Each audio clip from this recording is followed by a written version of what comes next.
Hoş geldiniz. Bizim yeni bir Lunch and Lead serimiz. 1,5-2 senedir gerçekleştiriyoruz.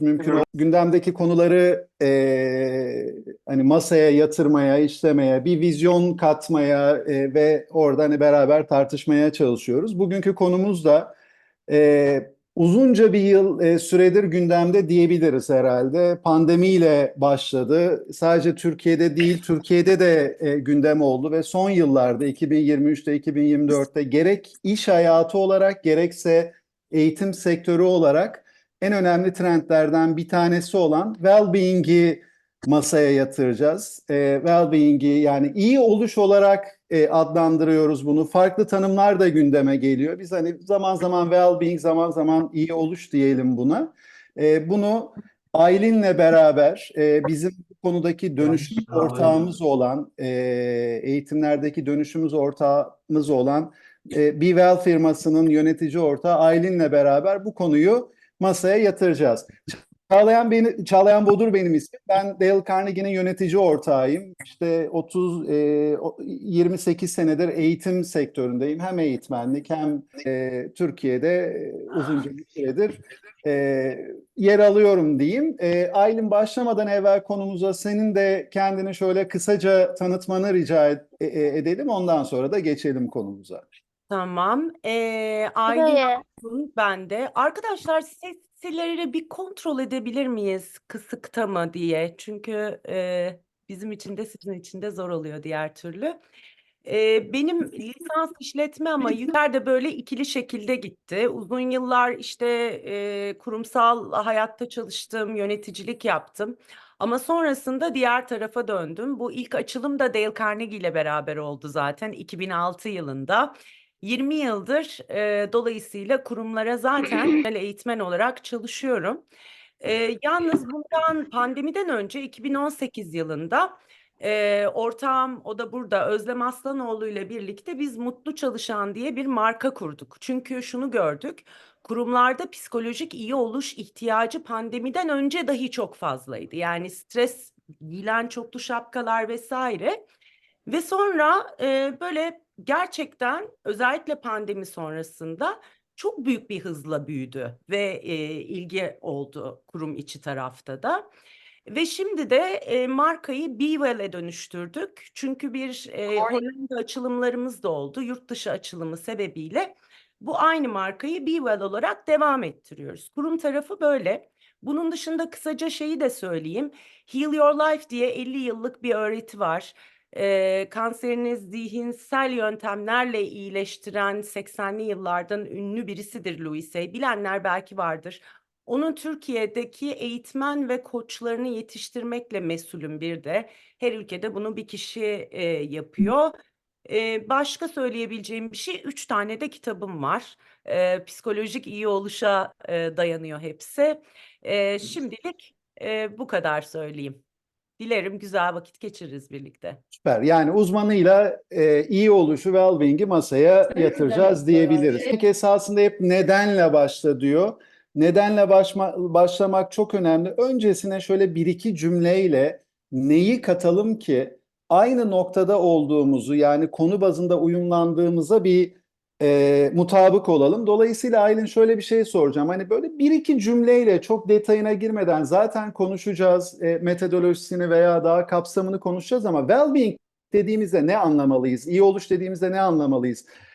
Mesela örnek olarak sektörümüzde e, esenlik olarak geçiyor bu başlık. Sözlüğe baktığımızda afiyet olarak geçiyor. Hani farklı farklı tanımlar gündeme geliyor. Ne isim taktığımız çok önemli değil ama ne anlamalıyız well-being'den? Bunu senden şöyle kısa bir tanım alabilir miyiz lütfen? Ya aslında kısaca iyi oluşu anlamalıyız. Yani bütüncül bir iyi oluş ama bu. Bu iyi oluş hani içsel olarak başlayan bir iyi oluş ve buradan aslında hayatın farklı alanlarına açılan bir iyi oluş. Hani bir cümleyle bana sorarsanız ben iyiyim her şey iyi gibi bir şey. Hani ben iyiysem anneliğim iyi, ben iyiysem iş performansım iyi gibi bir şeyi, bir hal bu yalnız. Yani yavaş yavaş bilimsel yöntemlerle, uygulamalarla, kendimize yaptığımız yatırımlarla Her geçen gün biraz daha diyeyim. Hani ben oldum diye bir şey de yoktur burada, bir yoldur. Her geçen gün biraz daha bunu öğrenerek hayata kattığımız ve iyi oluş halimiz yani. Türkçesi biraz böyle bence. Ve o iyi oluş da bütün alanları kapsıyor. O zaman bir iyi oluş ortak parantezine alıyoruz analitik olarak baktığımızda. Bu zihinsel olarak da, psikolojik olarak da, sağlık olarak da, bedensel olarak da, yani hepsinin temelinde Aynen. iyi oluşu kastediyoruz. O zaman biz hani bu konuyla iyice derine ineceğiz. Hani en temelde nasıl iyi oluruz ki bütün bu alanlara o iyi oluşumuz yansır. Onu yansıtmaya çalışacağız. Gallup'un bu konuda güzel bir araştırması var ve ilk cümle şöyle başlıyor. İyi oluş, yani well-being, iyi hissetmenin ötesinde bir şey diyor. Ve sonra devam ediyor. Bunu işte işle bağlantılı, iş sonuçlarıyla filan belli sonuçlara bağlıyor. Biz de konuşacağız iş sonuçlarına etkisini. Ama iyi oluşla iyi hissetme arasındaki farkı nasıl tanımlayabiliriz veya bağlantıyı nasıl tanımlayabiliriz? Ben bu Gallup'un şeyini bilmiyordum. Hani sözünü açıkçası bilmiyordum ama son derece katılıyorum. Çünkü benim bakış açıma göre iyi hissetmekle iyi olmak illaki aynı şeyler o değil. Yani şimdi şöyle bir metaforla çok kısaca anlatmaya çalışayım. Diyelim ki hani şöyle düşünelim, fiziksel bedende bunu daha iyi algılayabiliyoruz. Elimde bir yara olduğunu düşünün. Bu elimde var, bu elimde yok. Hayat geliyor, aynı cetvelle, aynı şiddette bir bu elime vuruyor, bir bu elime vuruyor. Hangisinde dengem bozulacak? Elbette ki hani şurada bu yaranın olduğu elimde bozulacak. Şimdi biz bu yarayı iyileştirmek için yarayı olduğu gibi bu haliyle üstüne bir bant kapatmıyoruz, değil mi? Ne yapıyoruz? Yani işte temizliyoruz, biraz canımız yanıyor. Ondan sonra belli şeyler, yöntemler uygulayarak zamana bırakıyoruz. Ve sonra iyileştiği zaman hayat istediği kadar buraya vursun, artık dengem bozulmuyor. Şimdi iyileşmek benim için, benim baktığım tarafta böyle bir şey ve duygusal beden için de aynı şey geçerli. Bizim tipik tutumumuz duygusal bedeni bantlamak üzerine aslında. Yani e, nasıl diyeyim size? Hadi kafayı dağıtalım. Hadi bu konuyu hiç düşünmeyelim. Hadi bu duyguyu hiç işlemlemeyelim. Tamam, bunlar aslında bant. Şimdi ya da iyi hissetmek üzere her gün şunu yiyeyim, bunu içeyim. İşte dopamini arttırıcı bir takım şeyler yapayım. Tamam, bazı çok kaliteli hakikaten dopamin getiren şeyler var hayatımıza. Meditasyon gibi, nefes gibi, ne bileyim bazı yöntemler var. Her gün yürüyüş yapmak gibi. Ama bunun ötesi önemli. Yani e, gerçek bir iyi oluş hali şudur. Hani duygusal bedenle ilgili. Ya evet benim burada böyle bir yaram var, bunu kabul etmek. Ondan sonra bununla hakikaten işlemlemek, bilinçle işlemlemek ve bir emek ve bir süreç. Dolayısıyla da dilerim aktarabilmişimdir ama iyi hissetmek illaki iyi oluş anlamına gelmiyor. Çok mühim iyi hissetmek ama illaki iyi olduğumuz anlamına gelmiyor. Çünkü çikolata yiyerek de çok iyi hissedebilirsiniz. O zaman daha kalıcı, daha sürdürülebilir iyi hissetmek için iyi oluşa bağlı bir iyi hissetmek Gerçekten. gerekli diyoruz ve biz Aynen. biraz daha dolayısıyla daha derine odaklanacağız.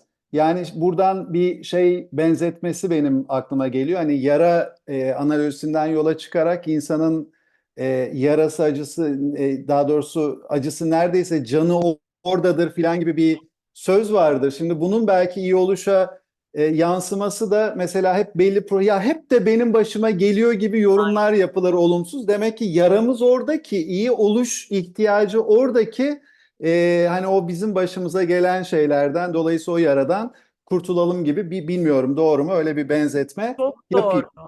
Güzel. O zaman tanımladıktan sonra yani biz her anlamda hani en temelinde iyi oluşu konuşuyoruz ve bunun yansıması olarak bu sağlık olabilir, beden olabilir, bizim zihniyetimiz, düşüncemiz olabilir, mental olabilir. Hepsinin temelinde iyi oluşu konuşuyoruz. Şimdi önemli dedik, öyle açtık. Birçok araştırma var, birçok şey var. Bu öneme, yani nedenini, neden önemli olduğunu, bunu biraz daha iş dinamikleriyle, iş hayatıyla, iş hayatındaki gelişmelerle biraz daha somutlaştırarak bağlayabilir miyiz peki? Yani sorum şu, neden well-being önemli? Hani iyi oluş neden önemli? İş kontekstinde, iş kapsamında baktığımız zaman.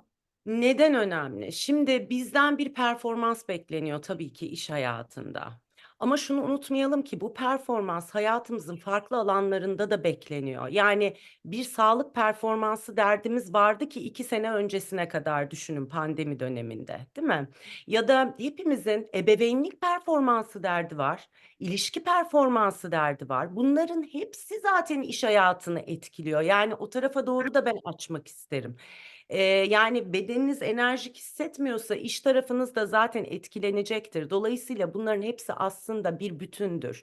Şimdi bu performans taleplerinde hayat sürekli bir şey bekliyor. Her dakika bir şey bekliyor.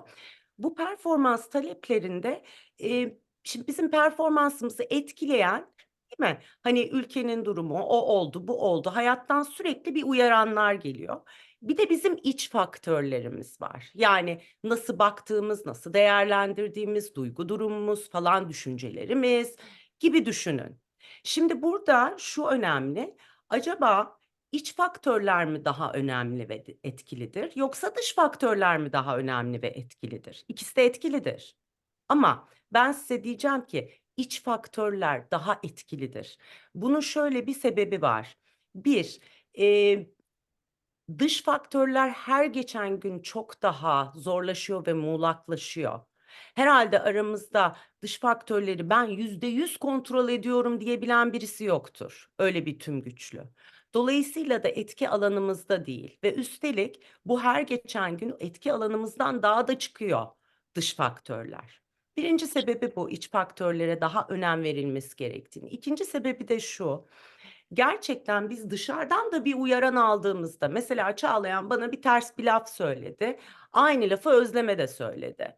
Şimdi burada ben tepkiye girebilirim. Özlem yanıta girebilir ve ikisi çok farklı şeylerdir olayları şekillendirirken. Bu neye bakar? Bizim içsel filtrelerimize bakar. Yani içerideki o düşünce, duygu, işte yargı vesaire gibi sistemlerimizden geçer mili mili mili saliselerde. Bu yüzden de hakikaten iş de dahil olmak üzere hayatın her alanında bu iç faktörlerimiz çok önemli. Orada zayıflıklar, o kaslarda zayıflık, işte yaralar vesaireler varsa başımızı belaya çok daha rahat sokabiliyoruz. Bu da bir gerçek. Güzel. Yani o zaman şöyle hani etki alanı kavramını kullandın. Güzel bir model esasında. Neler etki alanımızda, neler ilgi alanımızda. Hı hı. Dış faktörler sonuçta bizim ilgi alanı. Yani hepsini yönetemiyoruz, hepsini kontrol edemiyoruz, engelleyemiyoruz. Dolayısıyla bizim yönetebildiğimiz onlara karşı etki alanımızda olan kendi içimiz, Aynen. kendi iyi oluşumuz o nedenle önem kazanıyor. Belki şunu da ekleyebiliriz. Mesela bunu ne örneğinden vereyim? Mesela karar alma örneğinden vereyim. Karar alma, problem çözme, karar alma geçmişte de günümüzde de en önemli yetkinliklerden bir tanesi iş hayatında. Hep gündemde olan yetkinliklerden bir tanesi. Birçoğumuz sektördeyiz, bunun farkındayız. Eskiden karar alma nasıldı? Değişkenleri tanımlarız, işte analizini yaparız, ondan sonra ona yönelik en uygun kararı veririz. Şimdi baktığımızda artık o değişkenler tanımlanamıyor. Bir VUCA dünyasını konuşuyoruz. Üzerine yeni gelişmelerle Bunny dünyasını konuşuyoruz. Yani dolayısıyla artık daha belirsiz, daha muğlak, daha karmaşık. Dolayısıyla dış faktörler, o kontrolümüz altında, etkimiz altında olmayan dış faktörler iyice bizi zorlamaya başladı diyebiliriz belki. O nedenle ona karşı direncimiz, ona karşı dayanıklılığımız, o durumu yönetebilmemiz, etki alanımızda içsel yönetebilmemiz daha önem kazanıyor ve bu da well-being'i öne çıkartıyor diye anlıyorum. Bilmiyorum ne kadar toparlama Kesinlikle doğru. olmadı. Senden daha uzun konuştum ama hani bir farklı şekilde de ifade Ya baş etmiş etme olayım. kaslarımızı güçlendirelim. Evet, Önemli çünkü olan daha çok fazla kritik. ihtiyaç var. Çok kritik. Evet, Здравия, Bir lüks de Вова, değil Дими, bu arada. эксплуатаж. Temel ihtiyacımız. süper. Peki, o zaman biraz hani nasıla girersek, hani bu şekilde ihtiyaç var o dış faktörlere, hani o daha dayanıklı olabilmek anlamında. Bunu nasıl yapmalıyız peki? Yani bu bir eğitim olabilir, başka araçlar filan olabilir ama temel olarak kendimize odaklandığımızda nasıl daha dayanıklı, daha o dış faktörleri yönetebilir hale gelebiliriz biz? Valla dön dolaş hangi yöntemle bunu yaparsak yapalım Felsefenin de çok vurguladığı bir cümleye çıkar bu. Kendini bil. Bu ne demek? Aslında öz farkındalık demek. Yani gerçekten bu kendini tanıma yolculuğu, bu baş etme kaslarımız iyi oluşumuzda çok kritik. Ben buna öz farkındalık diyeceğim. Öz farkındalığın kapsamı çok geniş arkadaşlar. Yani siz bir çocuk olarak ne yaşadınız, nasıl büyüdünüz, ergenliğinizde nasıl baş ettiniz? Çünkü bunların hepsi kalıyor. Hepsi bizim, hepsi biziz. Yani bitmiyor, gitmiyor sistemde. Başınıza neler geldi? Hangi yanlarınız, yükleriniz, yaralarınız var? Diplerde tuttuğumuz falan. Bunların hepsi öz farkındalığımızla çok ilgili ve burası koskocaman bir paket. Nasıl'a gelince bir cümle şöyledir. Hangi yolla yaparsanız yapın bunu. Öz farkındalık alanınızı genişletin. Sonra da dönüştürme yollarını bir şekilde öğrenin. Yani öğrenelim, yani bunu yapmak çok önemli. Öz farkındalık ve dönüşüm bana sorarsanız işin özü. Ha, bir de şey ekleyeceğim burada. Bilimsel manada pozitif psikoloji alanı vardır. Yani orası şeyi inceliyor zaten. Hayatta olağanüstü performans gösteren insanların zihin yapısını inceleyen psikoloji alanı. Pozitif psikolojiye göre kısa bir formül var. O da şu, onu da söylemeden geçmeyeyim. Şöyle, matematik formülü, hani daha teknik arkadaşlarım için, anlık olarak iyi oluşumuz, parantez açıyorum, olumlu duygular eksi olumsuz duygular, parantezi kapattım, artı yaşam doyumu artı anlam. Tamam. Şimdi biz bu formülü sürekli zaten hani takip ederek ben de ilerlemekten yanayım açıkçası. Aylin, formülü basitleştirmek anlamında o paranteze çok ihtiyaç yok. Çünkü zaten artı eksi ise Öyledir diyorsun. Tamam. Ne yapalım ya, her şeyi bilmiş olamayız. Ben de güzel. matematikte değilim. Ee, Peki, güzel. Analitik de masaya yatırmak fayda sağlar. Güzel. Şimdi o nasılı o zaman artık biraz daha hani sektör açısından baktığımızda, işin eğitim tarafında baktığımızda, hani bizim etki alanımız belli eğitim programları ise belli, hani dönüşüm araçları olarak baktığımızda o öz farkındalık, o dönüşüm, hani işin sırrı bu diyoruz. Bunu eğitimlerde nasıl sağlıyoruz peki? Eğitim programlarında, well-being eğitimlerinde? Nasıl sağlıyoruz? Bir kere çok bol uygulamayla sağlıyoruz. Çok bol öz farkındalık uygulamalarıyla başlıyoruz. Katılımcımız hani zamanla alışıyor. Böyle hadi gözleri kapatalım falan gibi bir şeyimiz vardır bizim. Hani yöntem öyle. Kendi içimize bakalım, iç dünyamıza bakalım. Bir sürü öz farkındalık tekniği kullanıyoruz. Burada şey de dahil, onu da altını çizmek istiyorum. Bilinç dışı dediğimiz alana da ulaşıyoruz.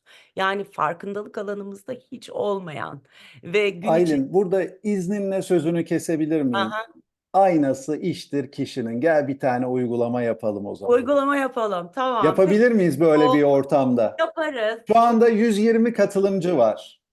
120 kişiyle yapabiliriz 120 ama yaparız. katılımcı. Bu Çünkü eğitimde herhalde bunu bir şöyle şey yapayım. Herhalde eğitimde en zorlayıcı şeylerden bir tanesi online eğitimler. Öyle değil mi? Zaten bu nedenle tekrar sınıf içine, yüz yüzeye geri dönüyoruz. Bir de katılımcı sayısı. Yani dolayısıyla bunu bir webinardan eğitime çevirmiş olsaydık, o uygulamaları katıyor olsaydık, gel bir tanesini beraber deneyimleyelim seninle o zaman. iyi, tamam, çok kısa çünkü süremiz bayağı kısa. Peki sevgili arkadaşlarım, o zaman elinizdekileri bırakın. Uzun süre kıpırdamayacakmışçasına rahat oturabilir misiniz? Hadi herkes bir pozisyonu alsın. Uzun süre kıpırdamayacakmışçasına rahat. Şöyle ayak üstüne falan atmayın. Böyle kapatmayın mesela. Yani şöyle bir rahat. Hakikaten rahat oturun. Herkes böyle bir kıpırdandı. Kameraları açık olanlara teşekkür ediyorum. Çünkü anca sizi öyle takip edebilirim. Peki, gözlerinizi hadi kapatın. Hadi kapatın. Bu saatte kimse söylemez size rahatla diye. Biz verelim bu şansı size. Gevşemeye başlayın. Hadi kapatın gözleri. Derin bir nefes alın. Karnınız şişsin. Ve verirken yavaşça verin nefesi. Ağzınızdan verebilirsiniz. Hadi burnunuzdan tekrar güzel, böyle güzellikleri içinize alır gibi güzel bir nefes daha alın. Ve verirken sanki ihtiyacınız olmayan bir şeyleri kolayca bırakır gibi üfleyerek şöyle ağzınızdan verin. Şimdi gelin beraber hayal edelim. Çok sevdiğiniz birisinin, burada küçük çocukları katmıyoruz, yetişkin olsun. Çok sevdiğiniz birisinin gözünüzün önüne gelmesine izin verin. Hani gerçekten performansı iyi olsun istediğimiz, çok sevdiğimiz insanlar vardır ya hayatımızda. Bırakın onlardan birisi gözünüzün önüne gelsin. Şöyle hayal edelim. Bu kişi bir hata yaptı. Ciddicene bir hata yaptı. Şimdi bu kişiyle nasıl konuşuyorsunuz? Hatası karşısında. Gerçekten tutumunuz nasıl? Sesiniz nasıl? Yönlendirmeniz nasıl? Onu ne şekilde destekliyorsunuz? Bir fark etmeye çalışın. Otomatik olarak ne yapardınız? Yani ne yapıyorsunuz? Fark etmeye çalışın. Kendi tutum ve davranışınızı ve kelimelerinizi.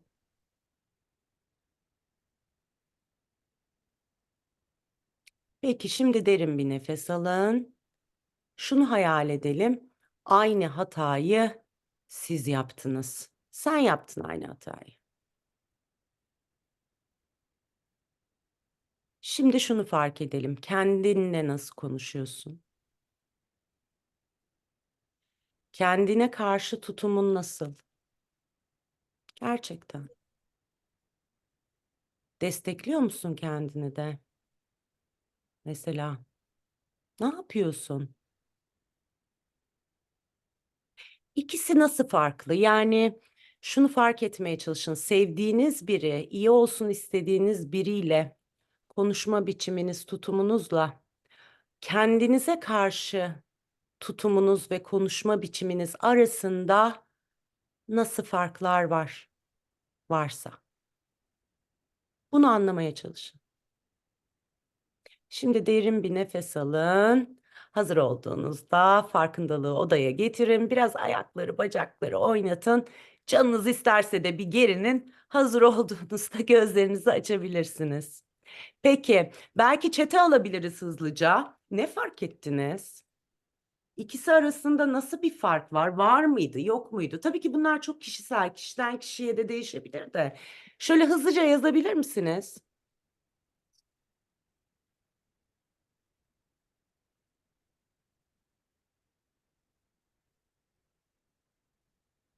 Kendime daha anlayışsızdım demiş Merve Hanım. Şimdi hızlı toparlamak için bu çok genel bir yaklaşım. Çok genel bir yaklaşım. Kendimizi daha azarlar halde, daha az destekler halde. Kendimi daha çok eleştirdim, tenkit ettim. Kendime gösteremedim aynı şefkati, şefkati eksik. Kesinlikle arkadaşlar. Sonra şefkatle yaklaşım. Bazen ikisi benzer de olabilir. Ama bakın genel patern, hepsini şimdi okuyamayacağım ama katılım için çok teşekkürler. Bakın genelde biz kendimize gerçekten otopilotta, tamam mı? Otomatik olarak böyle daha azarlar, daha katı, daha yargılı davranıyoruz. Ve sonra da kendimizden performans bekliyoruz. Hani az evvel demiştim ya, dış uyaran içsel filtrelerden geçer ve performansımı etkiler. Bu da bir içsel filtre değil mi? Kendimle konuşma biçimim, kendime bakış açım, düşünce sistemimi, düşünce kalıplarımı aslında yansıtıyor. Bakın şimdi bunu fark ettiğimiz zaman önemli olan şu: bundan sonra ne yapacaksın? Bundan sonra ne yapacaksın? Tamam, bu kadar aslında. Bilinç alanımızı genişleteceğiz değil mi belki?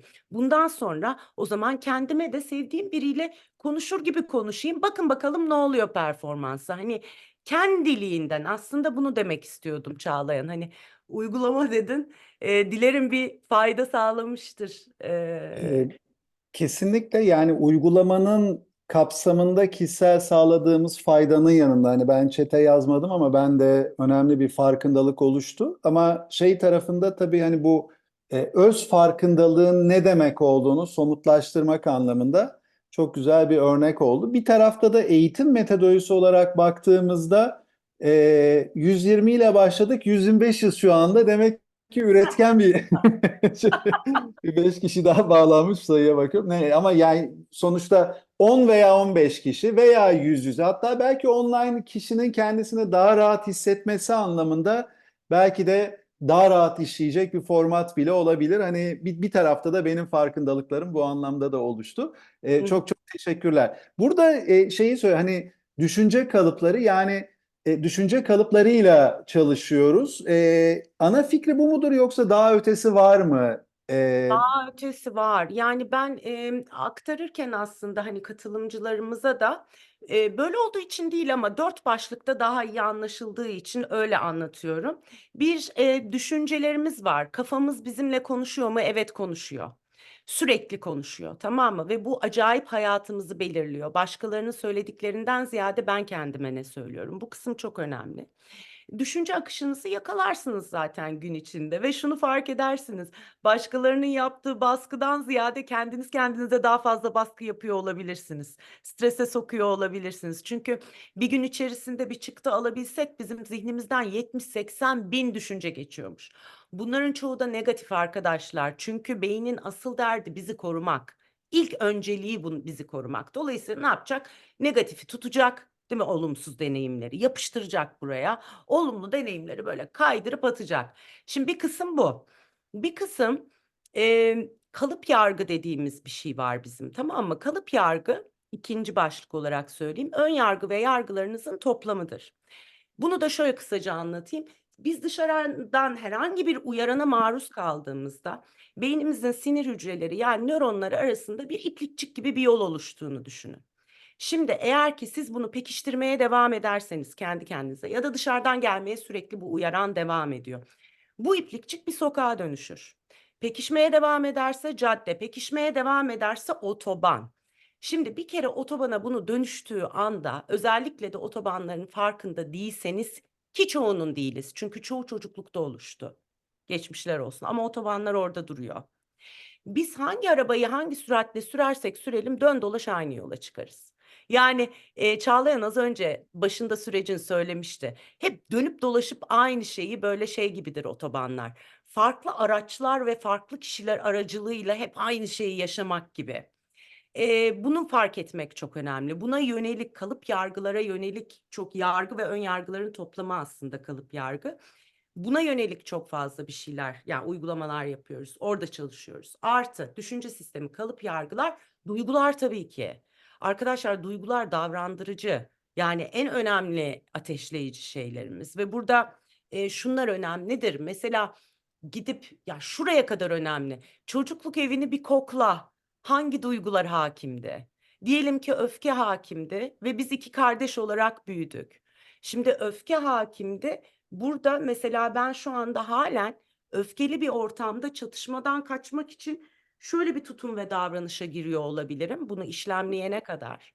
Ya da ne bileyim, ben de çok agresyonla davranıyor olabilirim. Tamam, bunun kökleri çok derinlere bir yer. Ya da çok kaygılı bir anneyle büyüdüysem sürekli kaygı hayatımda iyi bir şey oluyorsa dahi dön dolaş asıldığım ve sürekli kapımı çalan duygu olabilir.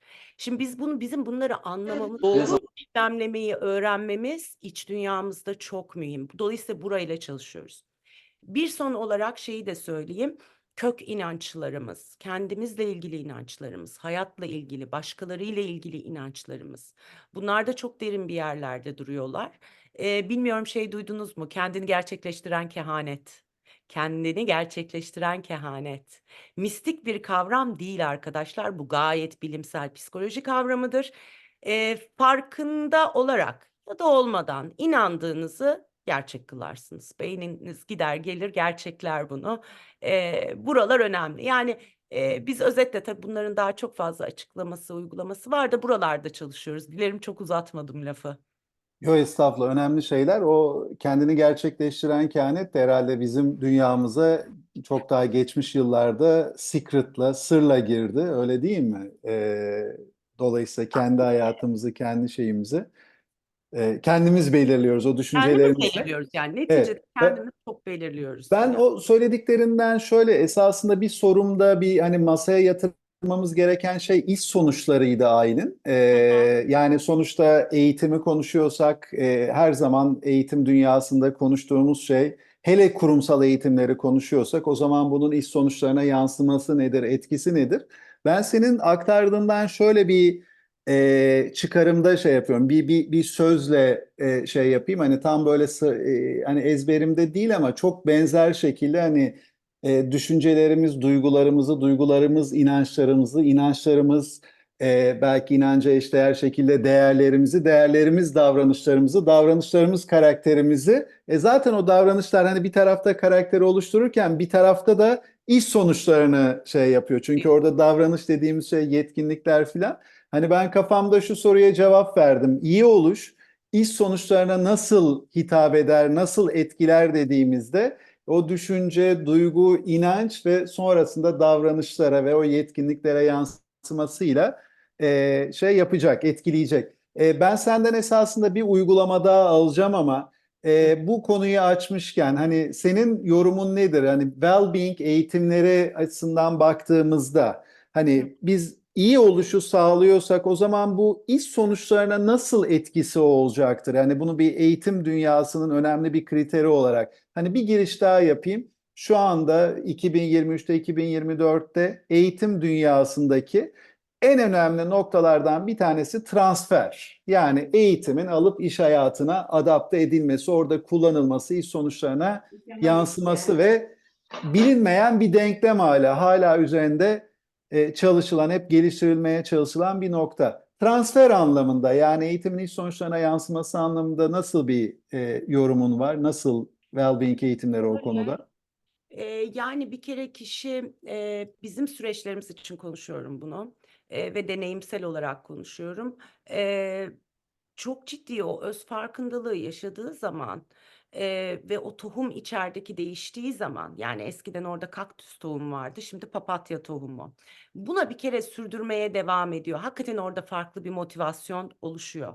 Bunu yani transfer manasında eklemiş olayım bir tarafa ama bir şeyleri söylemek isterim. Yani, bizim genelde çok sık duyduğumuz bir şey var. "Ya, benim şirketim benim iyi oluşuma yatırım yaptı. Demek ki bana çok önem veriyor." Bunu çok sık duyuyoruz. Yani, hayatımı bütüncül olarak iyileştirecek bir yerlere yatırım yapıyorsa bana çok kıymet veriyor algısı oluyor bizim katılımcılarımızda. Hâliyle bu mesela nereye bağlanır? Çalışan bağlılığı çok önemli bir mesele şu anda. Buraya bağlanır ya da, ben size bizim dilimize göre söyleyeyim, hani, Çağlayan sen beni burada desteklersin. Bizim süreçlerimiz katılımcılarımızı, mesela direkt olarak yargıdan farkındalığa götürüyor.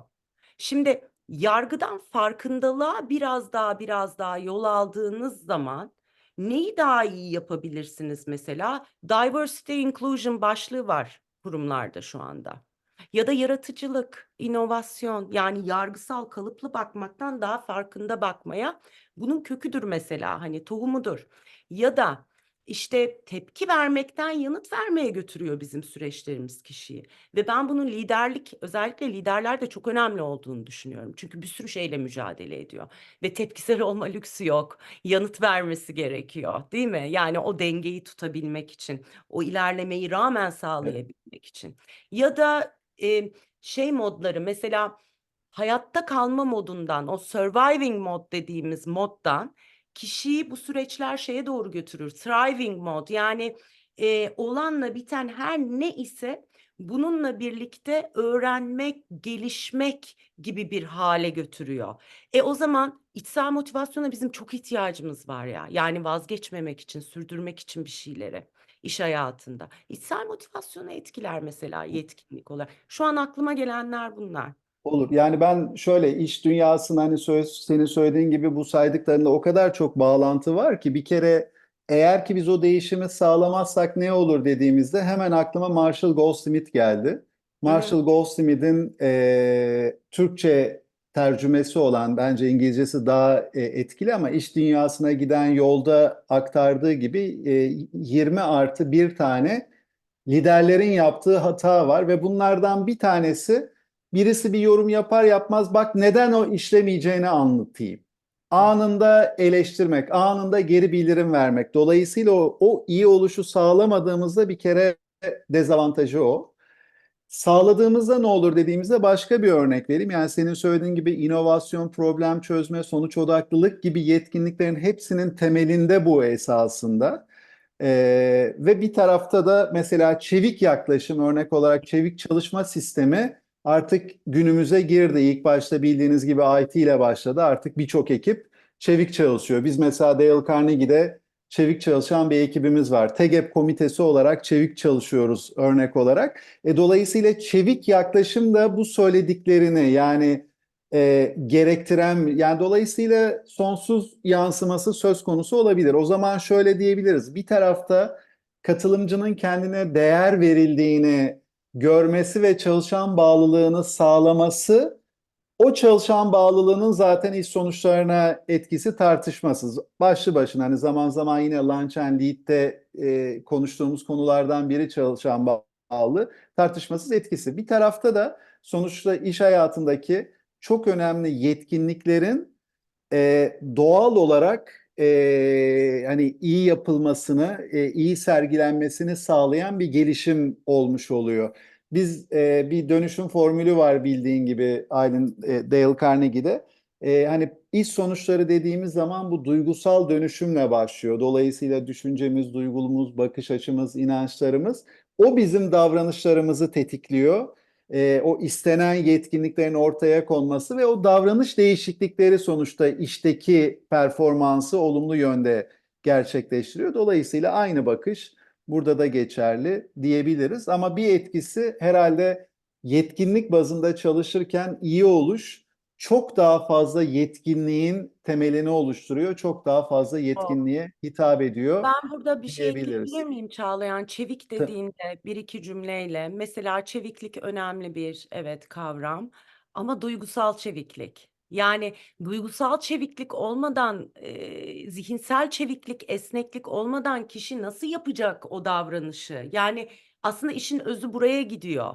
Önce onu bir içeriği sağlamlaştıracağız ki dışarıda o yöntemleri uygulayabilir hale gelsin. Bizim aslında bütün söylemimiz ve derdimiz böyle bir şey. İyi oluşta. Aynen o şekilde. Yani ki çeviklik, çevik çalışma hani duygusal çevikliğin yanında ne bileyim hani daha somut olarak baktığımızda retrolarda kendimi değerlendirme, takım arkadaşlarımı değerlendirme, yaptıklarımızı değerlendirme falan. Yani o anlamda hep o yargıyı bırakıp neyi daha iyi yapabilirim bakışını gerektirdiği için birçok şeye yansıyor. Aylin şey olarak hani peki well-being eğitimleri dedik, well-being eğitimleri dedik. Bu well-being eğitimlerinden neyi kastediyoruz? Onu da biraz somutlaştırabilir miyiz acaba? Okey. Şimdi bizim bir kataloğumuz var bu arada. Orada 12 tane jenerik başlık var.